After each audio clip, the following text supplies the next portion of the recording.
Now, the most interesting factor, or the most interesting step that we are going to study, that is how to end our presentation.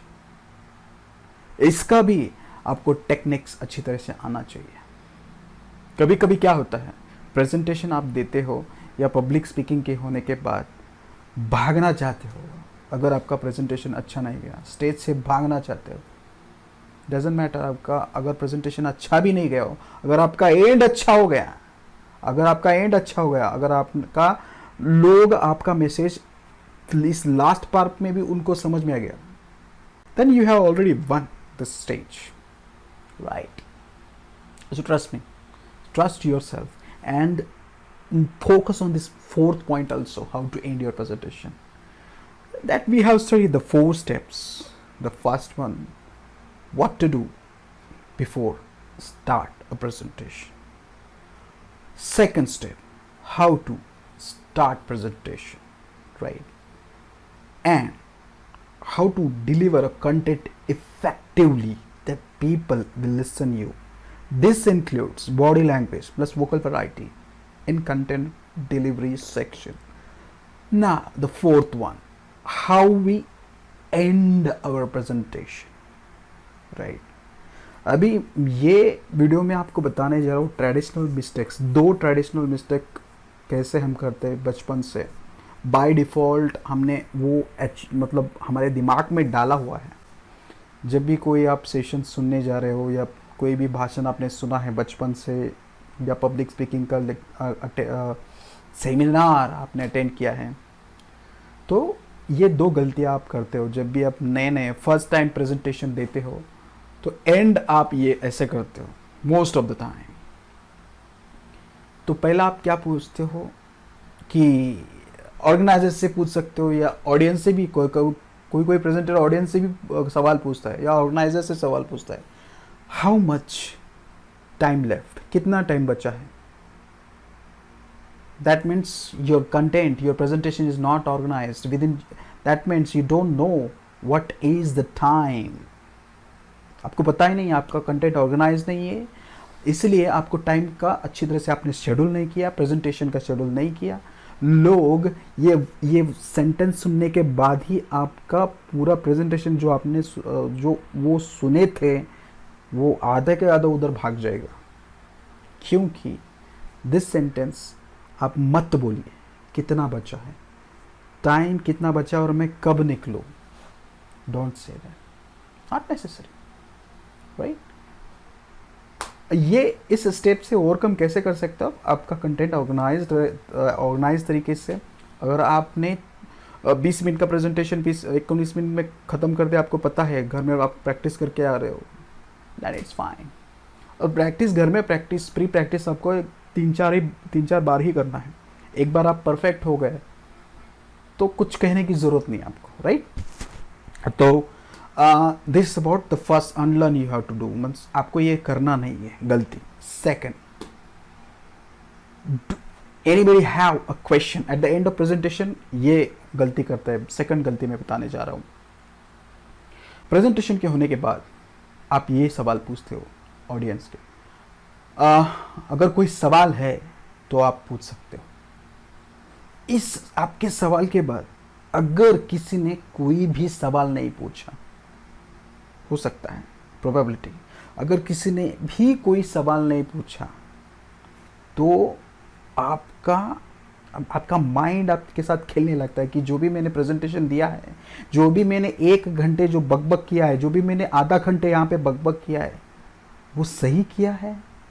लोगों ने मेरा presentation actively सुना है, जो भी message मैं देना चाह रहा हूँ वो लोगों तक जा चुका है. ये आपके माइंड में कॉन्फ्लिक्ट हो जाएगा. तो ये आप सवाल मत पूछिए. इसलिए को प्रॉपर Q&A सेशन आपको प्लान करना पड़ेगा, राइट? शुरुआत में ही ऑडियंस को कहना है कि आपको बीच में, जब मैं प्रेजेंटेशन दे रहा हूँ तो बीच में आप सवाल मत पूछिए. अगर आपका सवाल है तो एक डायरी में लिख कर रखिए. ये आपको eight the start of presentation आपको बोलना पड़ेगा. तभी प्रोबेबिलिटी, मैक्स प्रोबेबिलिटी है कि लोगों के पास उस डायरी में क्वेश्चंस प्रेजेंट रहेंगे और लोग आपको पूछेंगे। तो इसका प्रॉपर सोल्यूशन क्या है? प्लान कीजिए आप क्यूए सेशन, या 15-20 मिनट्स का टाइम रखिए प्रेजेंटेशन होने के बाद, राइट? और उस 15 या 20 मिनट्स में आप क्वेश्चन को आंसर कर सकते हैं। लेकिन स्टार्ट में आपको प्रेजेंटर को या ऑडियंस को बोलना पड़ेगा, if you have any question in between मत पूछिए, आप लिख के रखिए, एंड में आप पूछ सकते हो, राइट? यह आपको बोलना पड़ेगा, right? Now, there is 2 modern techniques to end your presentation. I repeat, there are 2 modern techniques to end your presentation. Okay, that is very important. The first way, back to the start. अगर आपका presentation आपको and करना है तो ये पहला technique है, नाम याद रखिए, बैक टू द स्टार्ट। जहां से आपने शुरुआत किया है, जहां आपका ऑब्जेक्टिव क्या है प्रेजेंटेशन का, वो आपको ऑडियंस को याद दिलाना है। चलिए मैं आपको एग्जांपल बता देता हूं। मेरा प्रेजेंटेशन अच्छी तरह से मैंने कंप्लीट कर दिया और एंड में ये बोलने जा रहा हूं। देखिए very carefully, you have to observe this. At the start I have told you, I have give you 5 most important tips and tricks about marketing or sales, right? Now I have delivered these 5 to 6 points, tips or tricks about marketing and sales. इसका मतलब आप जानते हो?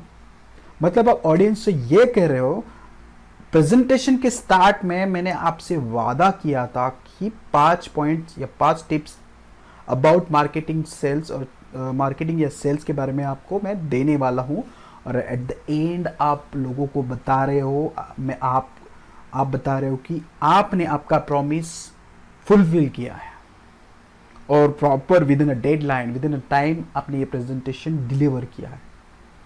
तो लोगों को अच्छा लगता है जब आपने 5 पॉइंट स्टार्ट में, मतलब एंड में जब आप वो समरी बता रहे हो और ये 5 के 5 पॉइंट आपने डिलीवर किया, ऐसे जब आप बोलते हो ऑडियंस को, तो अनकॉन्शियसली, सबकॉन्शियसली हार्ड वायर्ड है लोगों के दिमाग में, उनको अच्छा लगता है, right?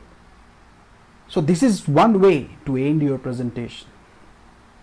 And the second way, उसके बाद मतलब फर्स्ट वे में क्या बता रहा हूँ आपको, बैक टू द स्टार्ट। जो भी आपने वादा किया है, आपने फुलफिल किया है, विद इन अ टाइम किया है, ये आपको बताना है। उसके बाद आप Q&A सेशन ले सकते हो। Now the second most important technique is, बहुत सारे लोग ये एंड मिस करते हैं, ये आपको बोलना ही है, राइट? तो signature ending is the second most modern technique that we have to use at the end of the presentation. आपका प्रेजेंटेशन आपके सिग्नेचर लाइन से एंड होना चाहिए। वो लाइन कम से कम एक 15 या 20 वर्ड का ही होना चाहिए, उससे ज़्यादा नहीं, राइट? बहुत सारे लोग ये सिग्नेचर लाइन यूज़ करते हैं। अगर ये लाइन भी आपके प्रेजेंटेशन के कंटेंट के ऊपर भी डिपेंड करता है। लेट्स से कोई भी आपने जनरल प्रेजेंटेशन दिया है और मैं मेरे बारे में बोलता हूँ, राइट? मैं मेरा सिग्नेचर एंड सेंटेंस में कैसे बोलता हूँ, देखिए। That's enough for this video. This is Sanju Marge signing out until we meet again. ये सेंटेंस देखिए और ट्रेडिशनल ओल्ड मेथड्स देखिए। Thank you very much for attending this session. We will meet you again. ये देखिए, तो ultimate signature and आपका बहुत अच्छा होना चाहिए, राइट? अगर आपका सेशन, आपका प्रेजेंटेशन कुछ स्टोरी टेलिंग के हिसाब से है, अगर आपने कुछ ने स्टोरी आप ये प्रेजेंटेशन दे चुके हैं कि स्टोरी कैसे बताना है लोगों को, इसके ऊपर आपका प्रेजेंटेशन खत्म हुआ, तो आपका सिग्नेचर एंड कैसा रहना चाहिए? देखिए, प्रेजेंटेशन का टॉपिक क्या था? Story teller. और आपका सिग्नेचर एंड स्टेटमेंट कैसा होना चाहिए? Let's observe. As a story teller, I want to share a story. I want to share a story which is among from the audience, which is eagerly waiting, one of the audience which are present here, which is oxygen for them. ये देखिए कुछ अलग सा है, ये signature and कुछ अलग सा है। ये signature and specifically story telling के लिए है। अगर आपका प्रेजेंटेशन का टॉपिक कुछ अलग है तो आपका सिग्नेचर एंड आप याद रखिए, और एंड करते वक्त आपको ये सिग्नेचर एंड स्टेटमेंट बताना है। तो मैंने 2 मॉडर्न टेक्निक्स आपको बता दिया है, how to end the presentation. पहला बैक टू द स्टार्ट, जो आपने प्रॉमिस किया है at the start of the presentation, वो आपको बताना है लोगों को कि मैंने प्रॉमिस किया था और मैंने अच्छी तरह से डिलीवर भी किया। The second one is use your signature, your own signature method to end the presentation, right. We will meet some of the all of the 4 step here, right. आपने इस वीडियो सीरीज में हमने 4 step देखा, और 4 step में बहुत सारे parts हैं जो हमने देखा। मैं आपको गारंटी देता हूँ, अगर ये प्रोटोकॉल्स, ये टेक्निक, ये मेथड आपके प्रेजेंटेशन में आपने यूज़ किया तो आपको सक्सेस 200% मिलेगा। ये सेशन हमने बहुत सारे ब्रेनस्टॉर्मिंग सेशन करके क्रिएट किए हैं, so don't worry about researching anything else. अगर आपको लगा कि एनीथिंग एल्स भी इसमें डालना चाहिए, कुछ मॉडिफिकेशन करना है, तो आप कर सकते हो। If it is valuable for audience, अगर आपको प्रेजेंटेशन देते वक्त आपको हेल्प करता है तो आप इसमें ऐड ऑन कर सकते हो, इट डजंट मैटर, ओके।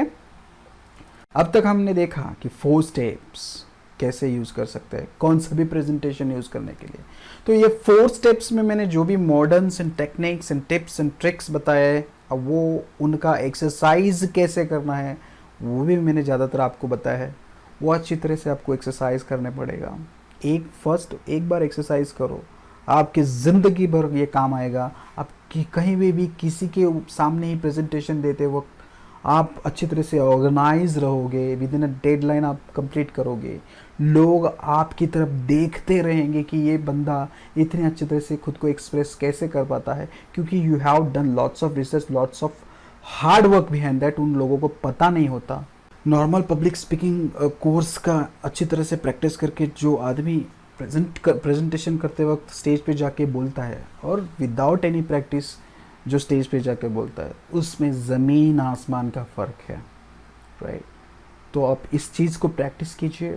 आपके लाइफ में कौन सा भी प्रेजेंटेशन, कौन सा भी टॉपिक रही है, ये आपको यूज़ होगा, ये टेक्निक्स आपको यूज़ होगी। सिर्फ प्रेजेंटेशन या स्टेज पे प्रेजेंटेशन करने के लिए ये टेक्निक्स यूज़ होगी नहीं, ऐसी नहीं है। बहुत सारी सिनारियोज़ में आपके लाइफ में होंगी। रिश्तेदार के साथ बात करते वक्त आपको ये हेल्प करेंगे। उसके बाद कोई भी पीयर टू पीयर मीटिंग जब आप करते हो तभी हेल्प करेंगे। जब आप अननोन व्यक्ति से डायरेक्टली बातें करते हो तभी भी आपको ये टेक्निक्स हेल्प करेंगे, right. I already told you the eye contact and body language is always helpful to any way communication. कौन सा भी कम्युनिकेशन करते समय आपको ये टेक्निक हेल्प करेंगे। So I wish you the best. Use this 4 step method in your life and grow more and up your skill to the next level.